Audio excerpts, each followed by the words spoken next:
So today we are reading day 7 from Meditations for Mortals. And the chapter is called Let the Future Be the Future. What is anxiety? It is the next day. With whom, then, does the pagan contend in anxiety? With himself, with a delusion. Because the next day is the powerless nothing if you yourself do not give it your strength. Soren Kierkegaard. I can remember exactly where I was when I was struck by the full force of a phrase I must have heard by that point 1,000 times since childhood. We'll cross that bridge when we come to it. I was waiting for a train at the Union Street subway station in Brooklyn and fretting in my customary manner, this time about the logistics of a forthcoming move between apartments, although it could have been anything. I was waiting to hear if I'd be able to move on the date that I wanted, which I couldn't know until the departing tenant had finalized her plans. Suddenly, all this mental fidgeting struck me as absurd. And in a profound way, I was seeking to reassure myself on a question about which, as philosophers like to say, there was no matter of the fact. It wasn't merely that I didn't know the answer yet. It was that no answer could even exist until a point in the near future. This was a bridge I had no option but to cross when I came to it. Certain forms of human finitude are easy enough to perceive. Our limited amount of time, for example, or our limited ability to control how others act.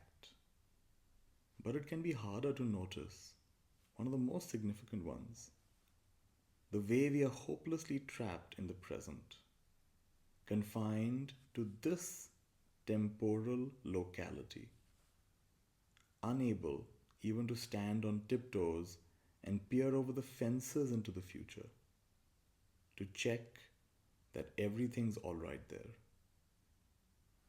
This is deeply disturbing because it means that we suffer from what the psychologist Robert Saltzman calls total vulnerability to events. It's always the case that absolutely anything, or at least anything consistent with the laws of physics, could happen at any moment. In the very next second, a beloved friend or companion could be lost forever in an instant, writes Saltzman, rubbing salt into the wound. It may not be remotely likely that, say, a sinkhole will yawn open and swallow me on my next trip to purchase groceries. But the unavoidable truth is that I can never rule it out. My wife vividly recalls the moment in her teens, after a childhood steeped in movie-going, when she realized that if something awful were to happen to her or to someone she loved, it wouldn't be foreshadowed by sinister film music. No, it would just happen. Anything always could. The main way we try to resist this horrifying state of affairs is by worrying. What is worry? At its core, but the activity of a mind attempting to picture every single bridge that might possibly have to be crossed in the future. Then, trying to figure out how to cross it. The compulsive and repetitious character of worry arises from the fact that for finite humans, this goal is impossible in two ways. First, we can't possibly think of every challenge we might end up facing. Second, even if we could, the solace we crave could only come from knowing we've made it safely over the bridges in question, which we can't ever know until we actually cross them. Thus, as Hannah Arendt writes, constantly bound by craving and fear to a future full of uncertainties, we strip each present moment of its calm, its intrinsic import, which we are unable to enjoy. And so the future destroys the present. There's a tendency in self help circles to portray worry as an act of irrational foolishness.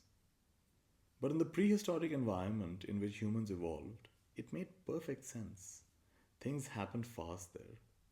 If you heard a rustling in the bushes, it was vital to fixate on wondering what might be causing it.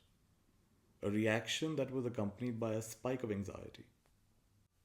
That response would have kept you alert until a few seconds later, when you could confirm it was only a harmless bird.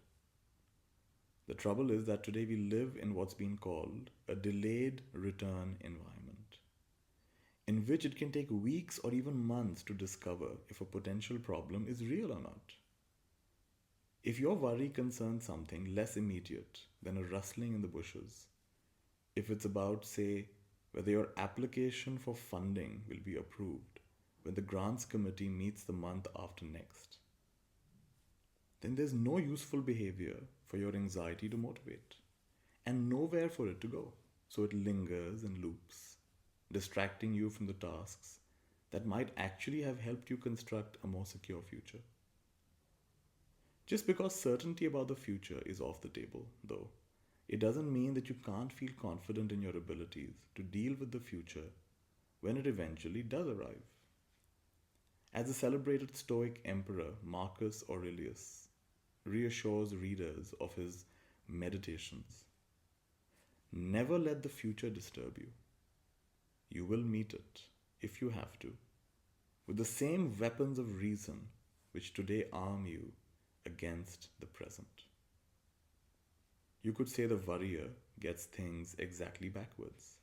He's so terrified that he might not be able to rely on his inner resources later on when he reaches a bridge that needs crossing, that he makes superhuman efforts to bring the future under his control right now.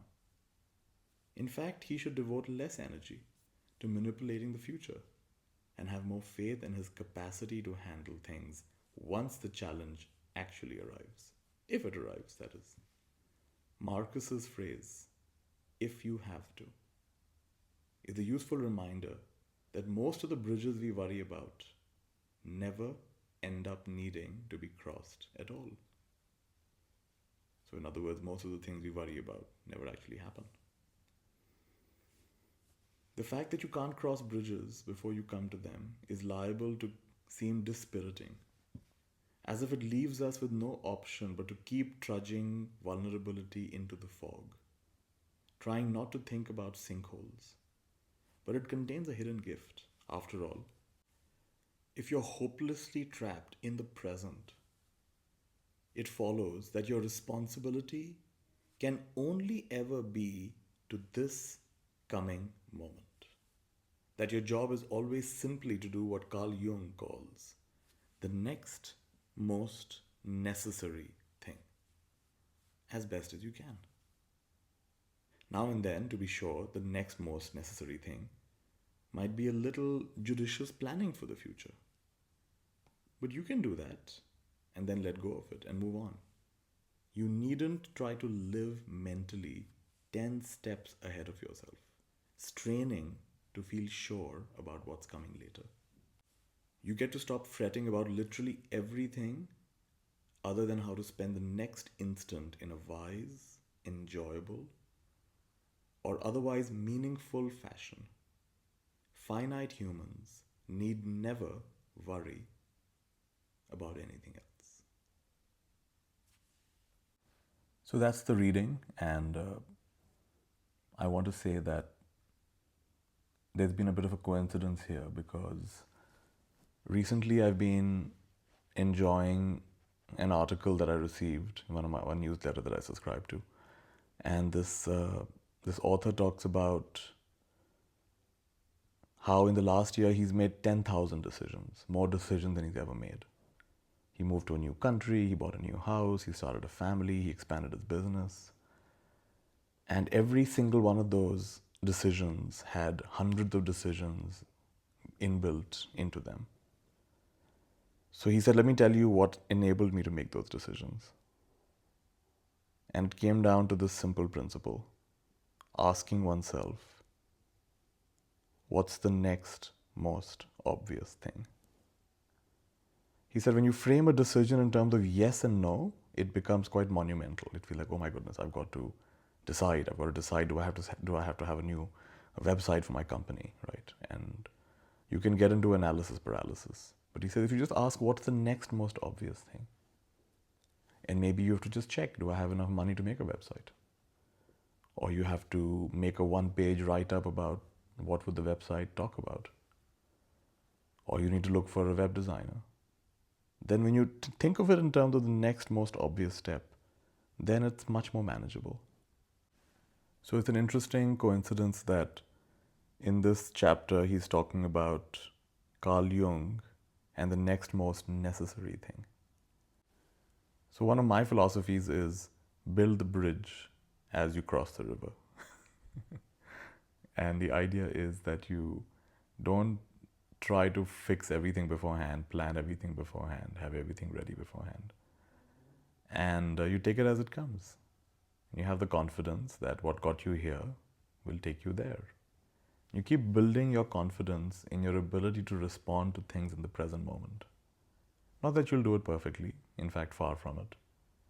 But we can reflect on it, and we can recenter ourselves, and we can realign ourselves, and we can remind ourselves of the best things we know. And we can ask ourselves what new thing there is to learn from this. And we can ask ourselves what resources are available to us. And we can look at it from the perspective of someone we appreciate or are inspired by and ask ourselves, what would that person do in this situation? So I enjoyed reading this chapter for all of you, and the essential idea here is that instead of worrying and fighting all these imaginary monsters, we'll cross the bridge when we get to it, and meanwhile, let's do the next most necessary thing. That's the only thing we're really responsible for. All right, that's the reading for today.